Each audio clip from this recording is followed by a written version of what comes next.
Welcome to खोलो किताब। आज हम क्लास 7th की वर्कशीट नंबर 20 करेंगे विज्ञान की, जो 23 सितंबर को आपको दी गई है। ये वर्कशीट हिंदी मीडियम के स्टूडेंट के लिए है।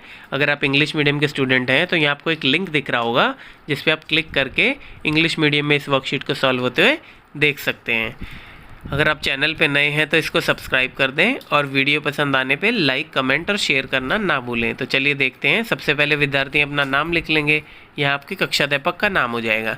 तो एक तरीके से रिवीजन है इसमें कार्यपत्रक का, पादपों में पोषण।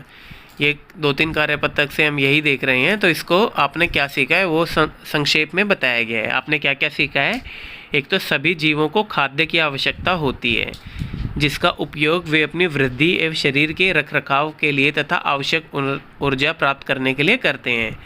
क्या बताया गया इसमें, सारे जीव जंतुओं को खाने की ज़रूरत पड़ती है जिससे वो अपनी एनर्जी लेते हैं, और उसकी ज़रूरत कहाँ पड़ती है, शरीर की वृद्धि के लिए और रखरखाव के लिए और बाकी शरीर का फंक्शन करने के लिए। हरे पादप प्रकाश संश्लेषण प्रक्रम द्वारा अपना खाद्य स्वयं संश्लेषित करते हैं।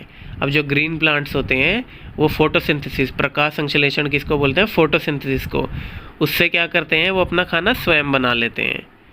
हरे पादप कार्बन डाइऑक्साइड, जल एवं खनिज जैसे सरल रासायनिक पदार्थों का उपयोग खाद्य संश्लेषण के लिए करते हैं। अब जो हरे पादप हैं, ग्रीन प्लांट्स हैं, वो क्या क्या यूज़ करते हैं, कार्बन डाइऑक्साइड, जल और क्या चाहिए होते हैं, बाकी खनिज चाहिए होता है।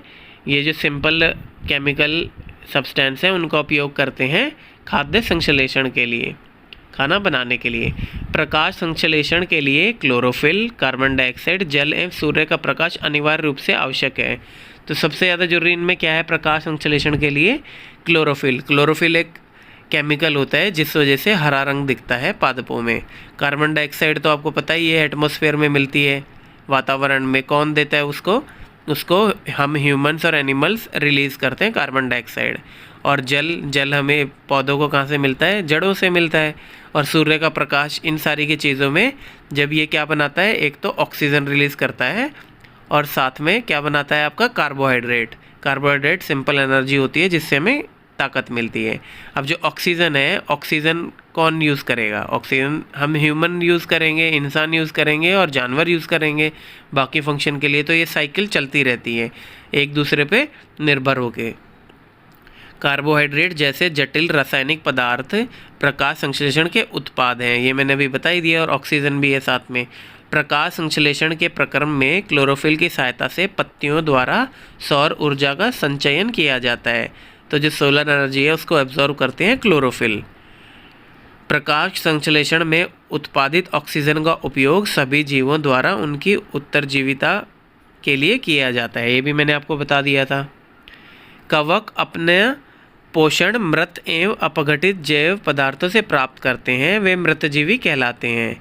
अब कवक क्या बताया था मैंने, मशरूम जिसे बोलते हैं, फंजाई या मशरूम, वो अपना पोषण कहाँ से लेते हैं, वो जो मृत और अपघटित जैविक पदार्थ होते हैं ना, जैसे पत्तियाँ झड़ के गिर गई उसको वो सड़ने गलने लग जाती हैं, या कोई जानवर मर गया वो सड़ने गलने लग जाता है, तो वहाँ से ये अपने पोषण लेते हैं और इनको मृतजीवी कहलाया जाता है। अमरबेल जैसे पादप परजीवी हैं जो परपोषी पादप के अपना भोजन प्राप्त करते हैं। अब अमरबेल क्या होता है, केस्कटा बोलते हैं। ये देखो आपने यहाँ देखा भी होगा, इस प्रकार का जो पेड़ के ऊपर बेल सी चढ़ जाती है, इसको बोलते हैं अमरबेल। ये क्या करती है, ये परजीवी कहलाती है। और ये परपोषी पादप कौन सा है, जिसके ऊपर ये उगती है, और ये क्या करती है, ये सारा खाना उसी से लेती है, इसलिए इसको परजीवी कहते हैं। कुछ पादप एवं अन्य सभी जीव अपने पोषण हेतु दूसरे जीवों पर निर्भर रहते हैं, जैसे छत्रक विषमपोषी कहलाते हैं। छत्रक क्या होंगे, जो दूसरों पे निर्भर करेंगे, अपने पादप, दूसरे पादपों या जीव जंतु पर निर्भर करेंगे अपने पोषण के लिए, उनको विषमपोषी कहेंगे।